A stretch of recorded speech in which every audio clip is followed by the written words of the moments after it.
So the last set of integrals that we are going to take a closer look at are integrals where we have problems with the limits, the endpoints of the interval. And there's two types of what are called improper integrals. One's where whenever you do the process of finding an integral and you plug in the limits, you run into trouble.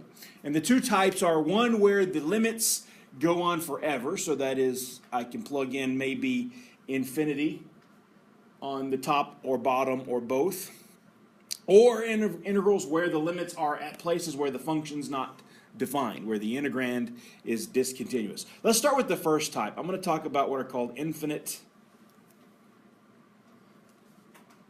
integrals.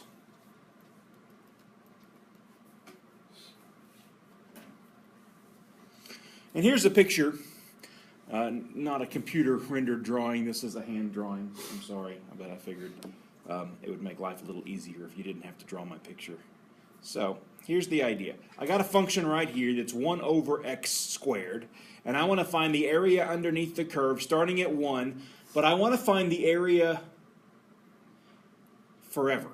That is, I want the total area underneath that curve from 1 to the end. That is, as far as I can go. So how would you express that area as an integral? Let's try integral from 1 to infinity of 1 over x squared. Okay. But the question then becomes, how do I plug in infinity whenever I actually integrate that? Right? Just plugging in infinity. Well, I'm not really going to plug in infinity. What I'm going to do is I'm going to plug in some variable, and I'm going to let that variable then go to infinity. So I'm going to take the limit of that. So one way to do this is basically to start by drawing a line somewhere in here, call that t, and I'm going to find what that area is, and then I'm going to let t approach infinity. So the way we do that is we start by describing something as a of t. Let's do the integral from 1 up to some variable now, t, 1 over x squared dx. I don't know why I have stray pencils and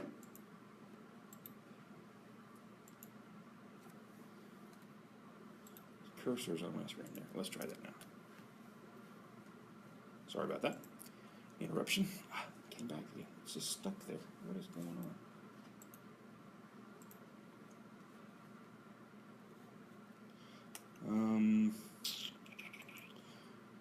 Signs are incorrect.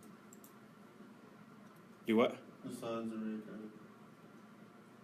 What signs? The signs of us not needing. Oh, it's another omen. That's what it is. Okay. Everything is working against. I'm going to power through. I'm sorry. I'm not going to be taken down by simple little technical errors. If anybody's going to take me down, it's not going to be the technology. All right. So let's actually find this integral. So instead of there being a number up here, there's just a t. But for different values of t, I would get a different area. So wherever I chose t was 2, it would get a certain area if t was 3. But I want to plug it in with t being unknown and then let t go to infinity. Okay, so first of all, remember that this right here is just x to the minus 2. So that integral would be, you add 1 to the minus 2, you get minus 1. So x to the minus 1, and then you divide by minus 1. So you actually get negative x to the minus 1. And it's going to go from 1 to t. Right? Now, negative x to the minus 1 is actually negative 1 over x, so I'm going to do that first. And now plug in my limit. So I get negative 1 over t minus a minus 1 over 1, which is really just the same thing. That's a 1, and that's a minus 1 over t. I can just write that as 1 minus 1 over t.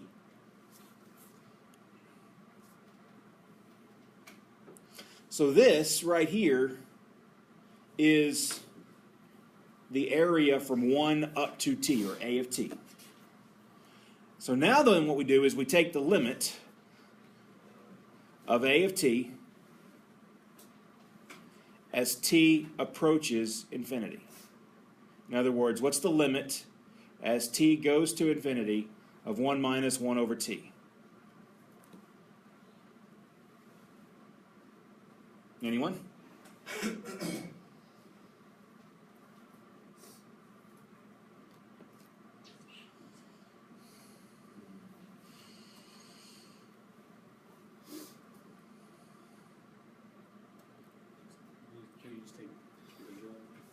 Nope, no derivatives necessary, just taking a limit as t goes to infinity. The only time we did derivatives when we were limits was L'Hopital's rule.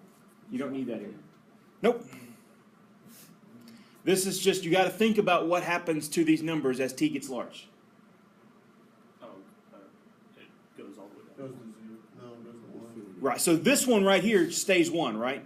Yeah. By the way, limits are linear, so limit of a sum, limit of a difference, you can just take the limit of each part. So the limit of 1 is just 1, because 1 stays itself. But what happens to minus 1 over t When as t gets gets here? smaller, it gets smaller. So it goes to 0. Smaller. So it goes to 1. Exactly. So my claim then is that this area, the total area underneath that curve, is 1. Okay? If I had put a 2 right here, I know that the area between here is 1 minus 1/2, because that's what this formula tells me. If I put a 3 here, then that area is 1 minus 1/3 or 2/3. Every time I stop somewhere, it's 1 minus 1 over where I am. So if I let that go all the way to infinity, I get closer and closer and closer to 1. So since the limit is equal to 1, that's what I'm going to say is the integral from 1 to infinity of 1 over x squared dx is 1. Okay? So that's the concept behind it. In practice, all you're ever going to have to do is set up a limit. So this table comes out of your book. First thing I want you to pay attention to is this integral right here. You might draw a box around it if you want to. But what this says is that whenever you have infinity as one of your limits, like this right there, then what you do is you replace it with a t and then take the limit. Okay?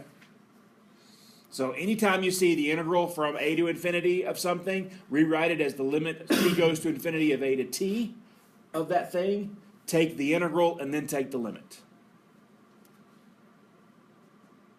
Same thing would be true on this one. But where is the infinity now? It's in the bottom limit. Right? So it's right here. So I replace that with a t. And then I take the limit as that t goes to negative infinity as it goes and approaches from the right as you get further and further negative. So you can just replace the infinity and take the integral and take the limit? Yes. Replace the limit with a variable, take the integral, then take the limit. Now it's possible then for your answers to either be divergent or convergent. When you take a limit, the limit might exist and go to a number like 1. It's very possible that limits go to infinity. Okay? If the limit exists, okay, it's called convergent. If the limit does not exist, then we call it divergent. What that means is, if the area underneath the curve is some finite number, then we call it convergent, and the area is that number. If the area under the curve continues to grow without bound, it gets larger and larger and larger as you plug in bigger and bigger t's, then it's an infinite area. We're going to call it divergent. It's a divergent integral. Okay? Those terms, by the way, you're going to get very familiar with later on in the semester. We're going to talk about convergent and divergent over and over and over again when we start talking about sequences and series later on in the semester. But in terms of limits, it just means, in terms of limits, it means it exists. If it's convergent, if it doesn't exist, it's divergent. Same is true for, now, improper integrals. If the infinite integral doesn't converge, or if it doesn't exist, then it's divergent. If it does exist, it's convergent. There's one other type of scenario that you can run into, and I'm going to highlight in yellow again, is this guy down here.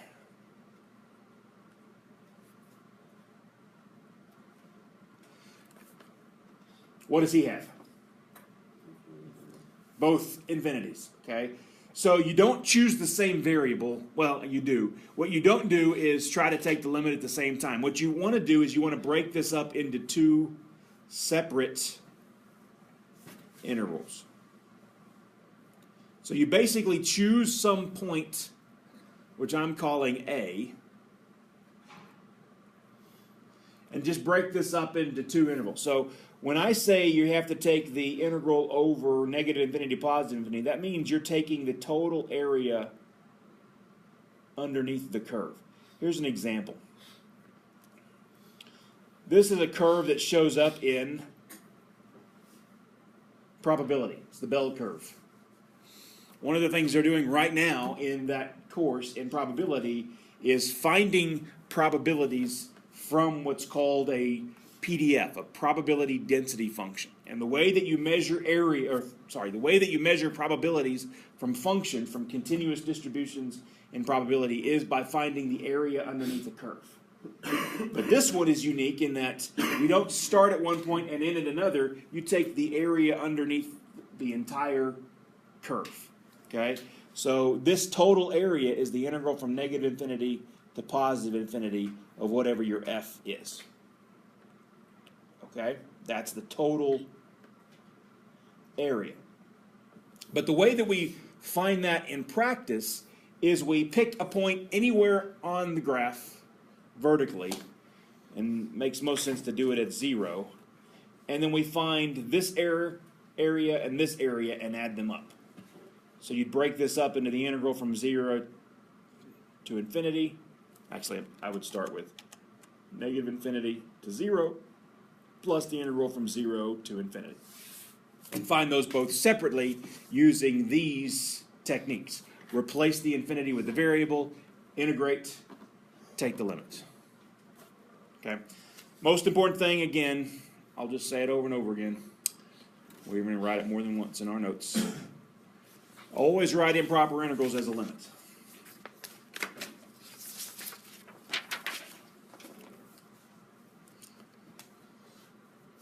I tried something new this time, by the way. I decided to add some lines.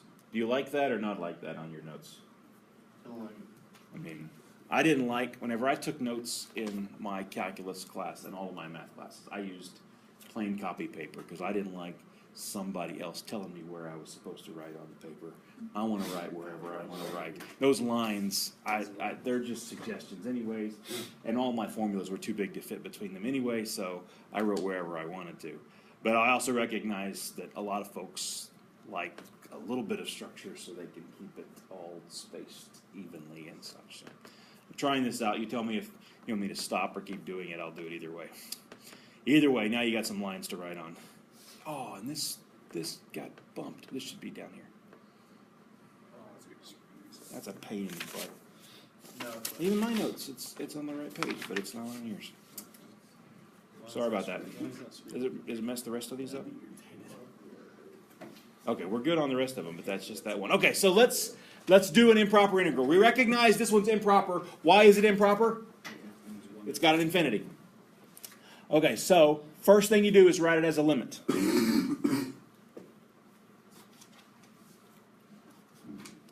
Which limit do I replace? The infinity, so I put a t there, 1 here, and then I'm going to let t go to infinity, and I'm going to do 1 over x dx.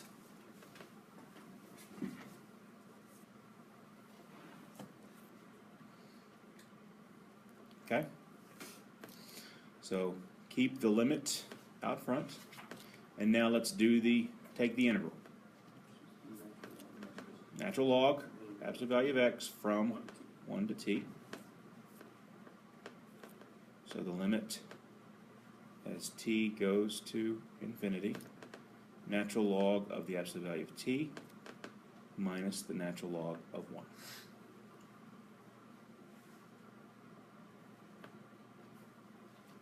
So what's the natural log of 1? Right, e to what power gives me 1? 0. So now all I've got is the limit as t goes to infinity of the natural log of t. Now, if you don't know what that is off the top of your head, here's where one place this comes in handy. There is a graph of the natural log somewhere on here. Maybe page 4. Yep, there it is, page 4, top right. Y equals natural log of x. It's right there. Okay? It's not the top part, which is y equals e to the x. It's the y equals natural log. What happens to it as you go further and further out that way? It keeps going up forever. It's divergent. It goes to infinity. This is infinity, which means we write that it is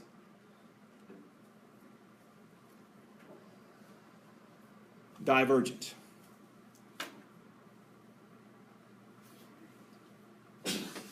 Notice, by the way, that this curve is very similar to the one we looked at before. It actually looks like this.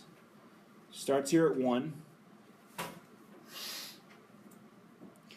That area looks familiar, doesn't it? It looks an awful lot like this one. Now, I drew those by hand. If I were to draw them, graph them on a calculator or on a computer side by side, what you would see is that the 1 over x has a higher curve than the 1 over x squared, right? 1 over x squared actually is steeper over here and lower over here. And it turns out that the area underneath a 1 over x squared is finite, but the area underneath a 1 over x is infinite. Is divergent. Okay?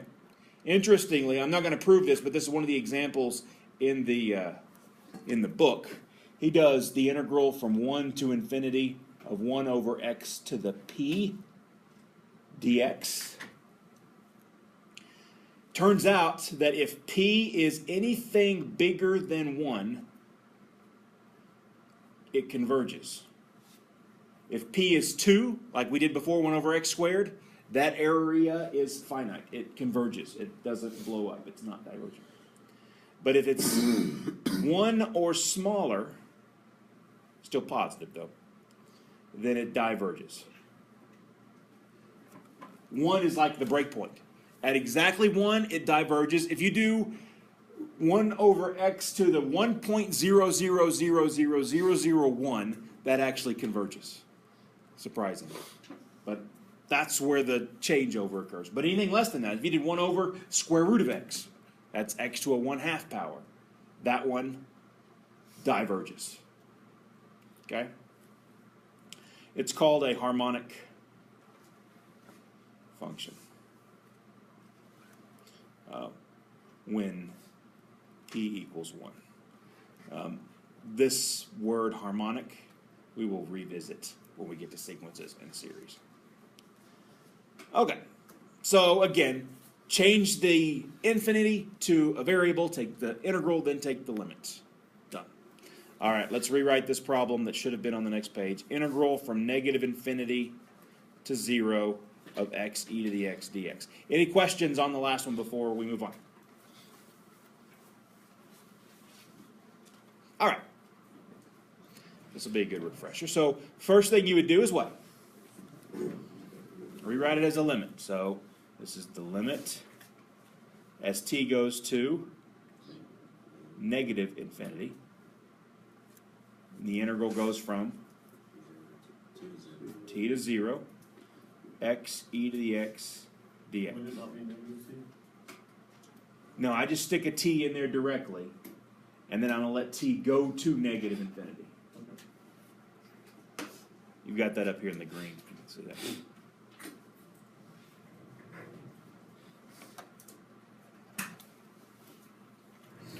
All right. Now here's pop quiz time. Have you any clue how to integrate this?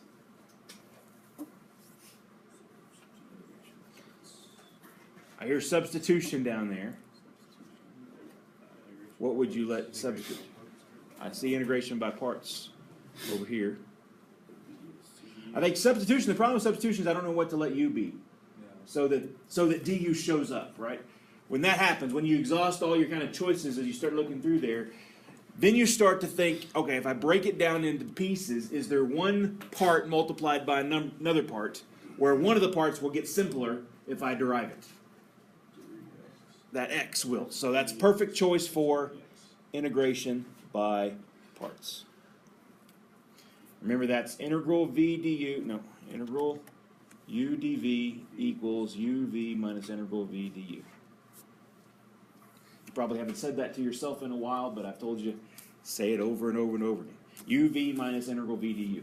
uv minus integral v du. I've said it so many times in my head that it's tattooed inside my brain. I can't say it any other way.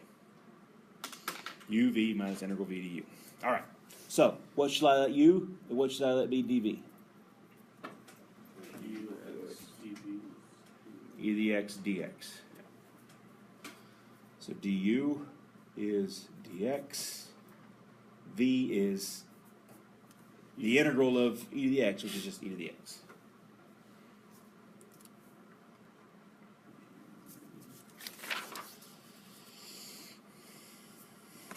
Okay, so I'm going to go ahead and rewrite the limit. Part t goes to negative infinity.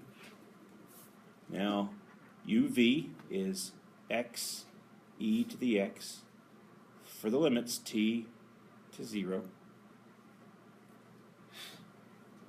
minus the integral from t to 0 of v du, e to the x dx.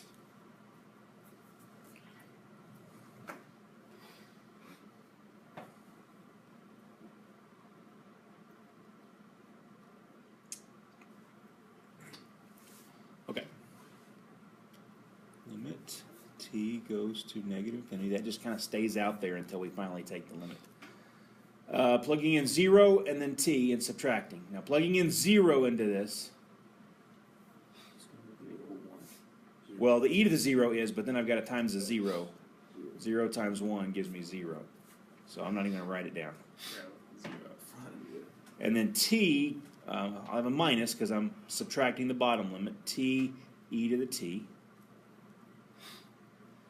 Let's go ahead and integrate e to the x. Of course, that's just e to the x from t to 0.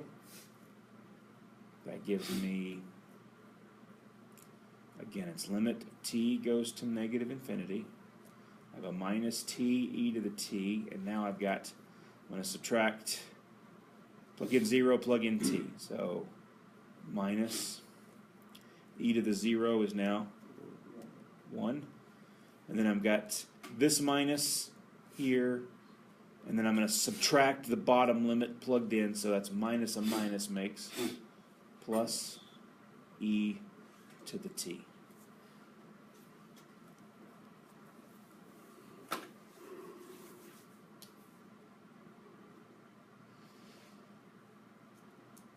Okay. And we know the middle part, the limit of that as t goes to negative infinity is just going to be negative 1. It's going to stay in there. This one's easier to do right here. What's the limit as t goes to negative infinity of e to the t?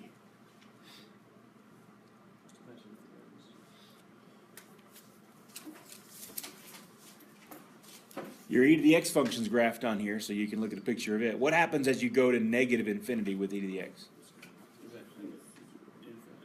It goes to 0. This one right here, not the log that we did before, but the e to the x, which is the one on top, right?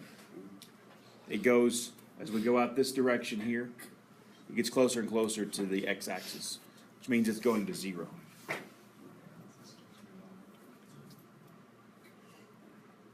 Do you see what I'm talking about on my graph?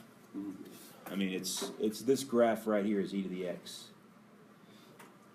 So as I go out this direction, notice how I'm going to 0.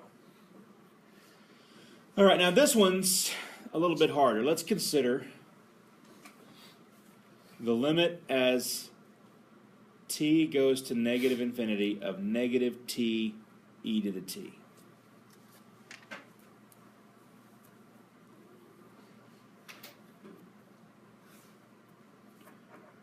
right, now I'm going to employ a little Cal 1 trick here.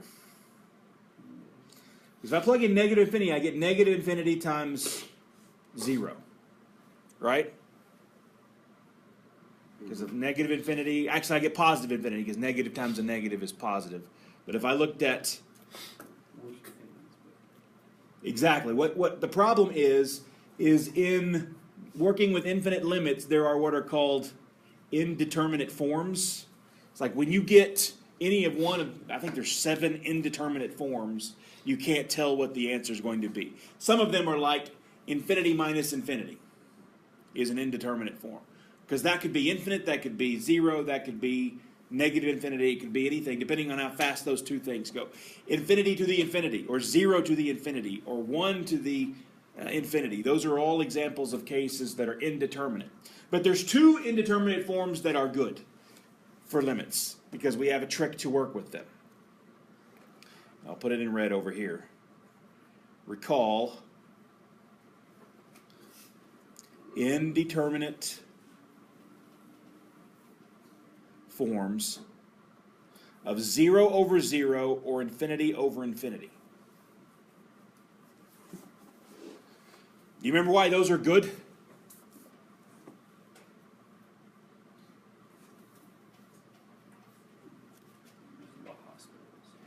L'hôpital, not the hospitals. I've always called it that. You gotta give me a break. I had a professor whenever I was here. Dr. Alms was my math professor for most of the stuff that I've taken. Ever been to our conference room? His is the picture that's hanging up in our conference room. But he was a professor here the whole time I was here as a student, and I took most of my classes. He made a big deal, pronounced it correctly, L'Hôpitals. But there was one day that he was absent. We used to teach this in Cal 3 when we had 4 semesters of calculus. And he was gone the day that we had to use L'Hôpitals for something. And Miss, what was her name? Bullock was another professor. She taught a lot of the high school teacher classes. But she came in and she said La Hospital the whole time through. And the rest of us were like, we didn't know whether or not we should correct her as the students in the class, but L'Hôpitals. Okay, so again, this one is infinity times 0. Now the best thing about infinity times 0 is even though we can't use L'Hôpital's rule directly, we can transform it into one that we can. What we end up doing is we move the 0 part down into the denominator and change its exponent. So watch this. This is the trick we use on this type of problem. I rewrite this as exactly the same thing as the limit as t goes to negative infinity of a minus t on top divided by e to the minus t on bottom. Right, all I'm doing is taking this and moving it down to the bottom of a fraction and changing the exponent from positive to negative, right? Now, this is infinity, because if I go to negative infinity and I have negative t, the negatives cancel and my number gets bigger and bigger and bigger, it goes to infinity. Now, if I do e to the minus t and go to negative infinity, the negatives cancel, that's like e to the t, so that goes to infinity. So now what we do is we apply L'Hôpitals. So I usually write an H over my equal sign to indicate I'm applying L'Hôpitals. What is L'Hôpitals' rule? Talked about his name, but do you remember what the rule is?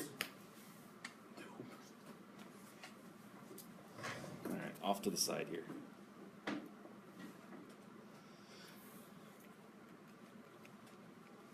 This one you should know. All right, so let's say we want to take the limit as x goes to infinity of f of x over g of x.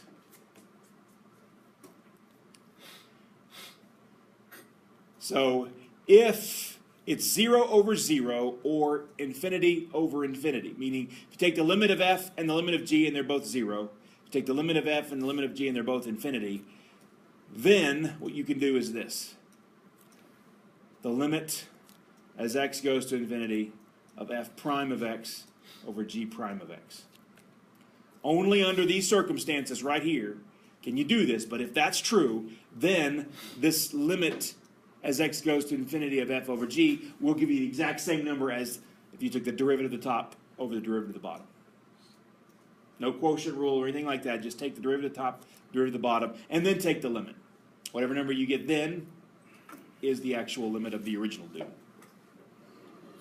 That's L'Hopital's. Derivative of the top over derivative of the bottom.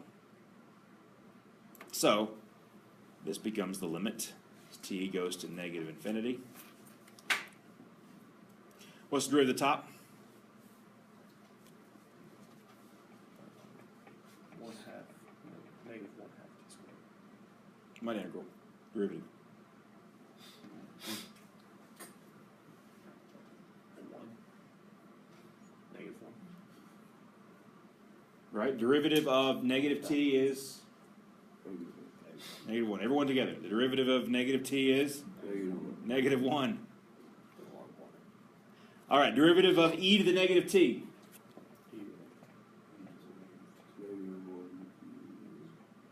I hear e to the negative t. That's wrong.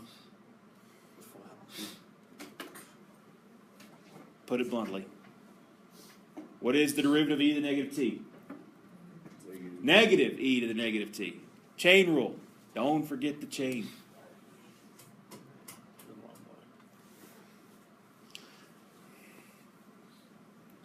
All right. Derivative of, the limit of negative 1 is just negative 1. Okay. Now the limit of e to the minus t, remember, was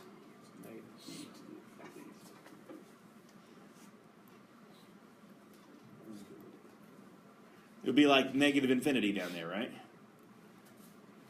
I shouldn't really write this, but I'm going to anyway. The point here is that you've got, ignore the minus sign for a second. I'm covering it with my pencil. Remember that e to the minus t as t went to minus infinity was like e to the t as t went to infinity, so it's getting big. So the whole bottom is going to infinity, but I've got this minus sign here. But actually, the signs don't even matter. What happens when the bottom of a fraction blows up and the top stays the same? What? It said blow up. Yeah, the bottom of a fraction gets big. It gets small. It goes to 0. This thing goes to 0.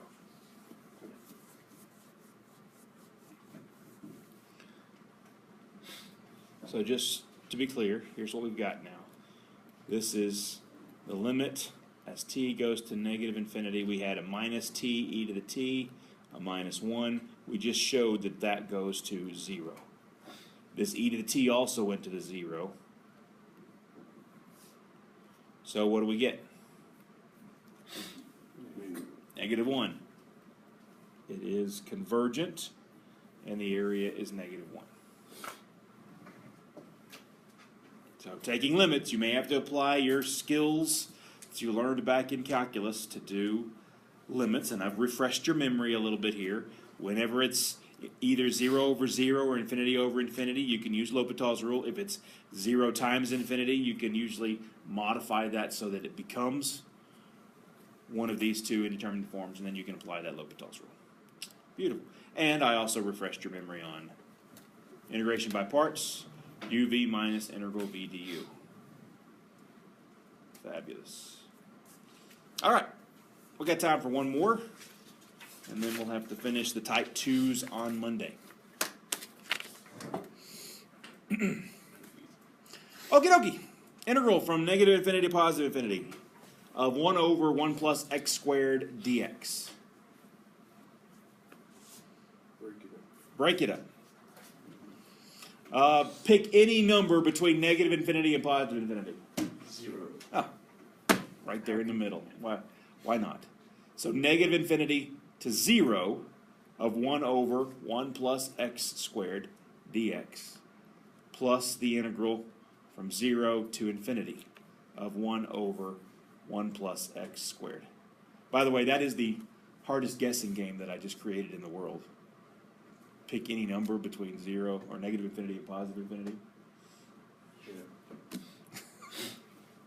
You pick the number and then I try to guess it. Not going to happen. Yeah.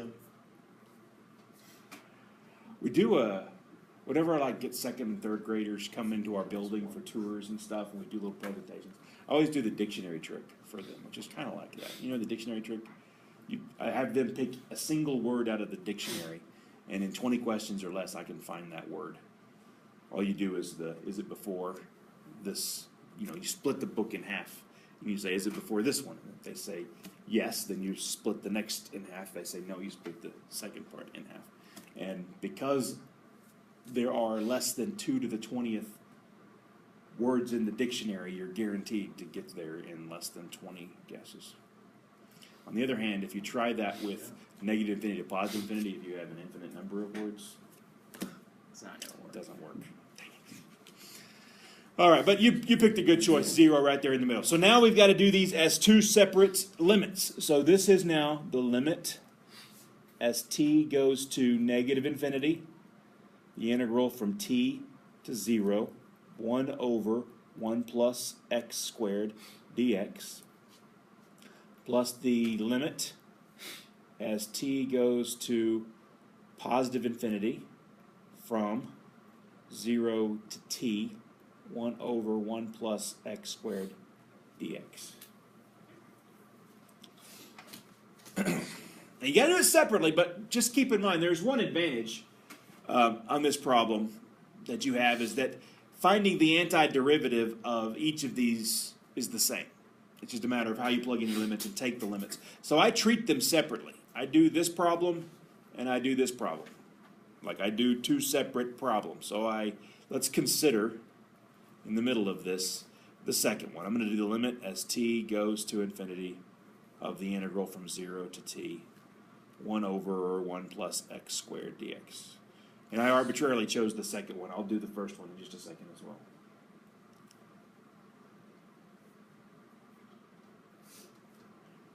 No good reason why I did the second one first.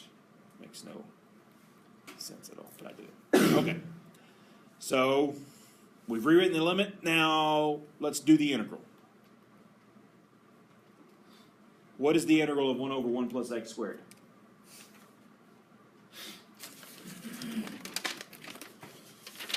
That's one I forget. But it's a basic one.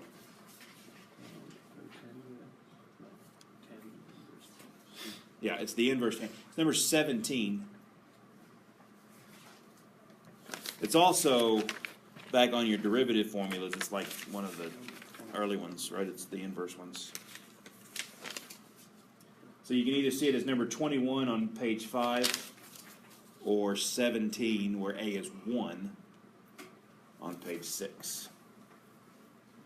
Either way, it's tangent inverse of x from 0 to t. We good? So that becomes the limit as t goes to infinity, tangent inverse t minus tangent inverse of 0.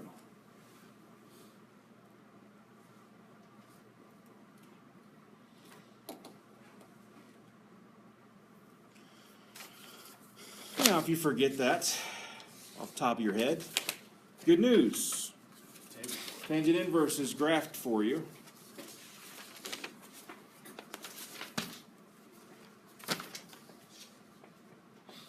At the bottom of page 3. There's your inverse trig functions. And they graphed inverse tangent for you. So what happens on that curve on the bottom of page 3 as you go out towards infinity? So as x goes to infinity that way, what's happening to the height of the curve? It goes to pi over 2. This goes to pi over 2. And by the way, what is tangent inverse at 0? 0. So you get pi over 2. So that was the second integral. It's going to work the same way for the first one, so consider the limit as t goes to infinity, integral, actually negative infinity, minus infinity, from t up to 0, I'm just rewriting this one. 1 over 1 plus x squared dx. So, just as before, that's going to be limit as tangent, or sorry, as t goes to negative infinity, tangent inverse of x, from now t up to 0.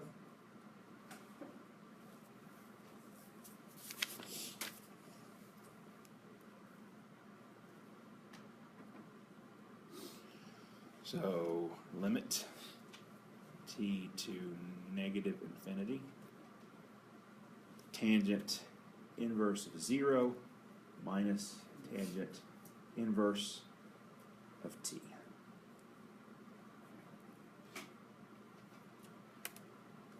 What does that equal?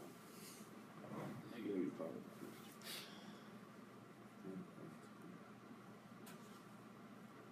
No, it'd be positive pi over 2. It's positive pi over 2 because this is 0.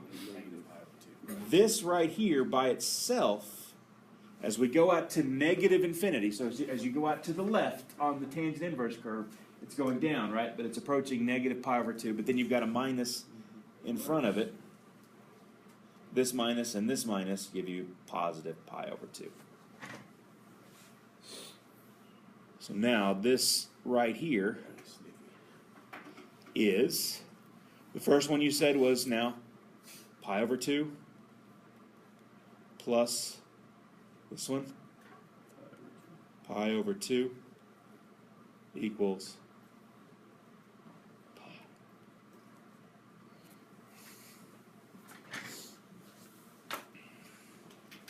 By the way, that's surprising.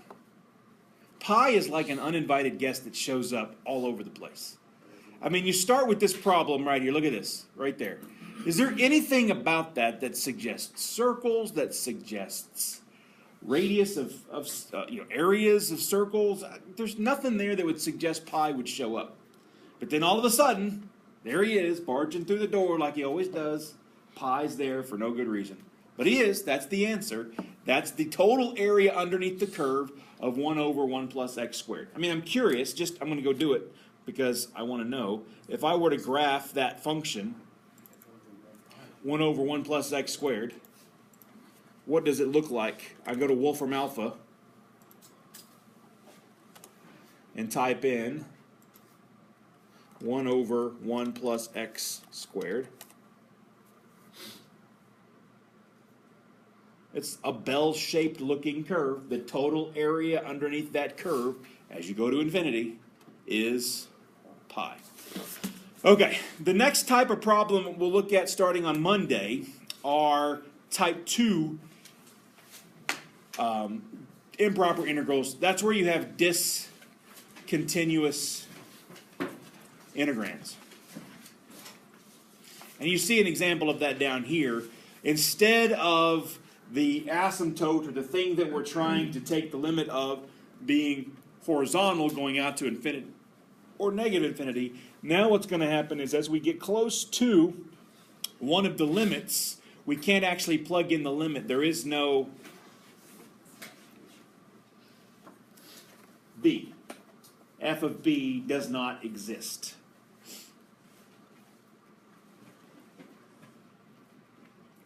So the question is, how do we do that? You can kind of ruin the surprise if you look down at this box down here. It's this b is replaced by a t when you take a limit. So improper integrals are handled the same way every single time. It's just you have to recognize if there's infinity in the limits, makes sense, improper. But you also have to pay attention to your integrand and see, are there places where it is discontinuous? We'll finish that on Monday. The homework is not due, not even available yet for this one. Our plan is still to have a test next Friday, but once you get homework for 7.7 done, you've got a break this weekend. We'll see you on Monday. You get the review on Monday? Yes. If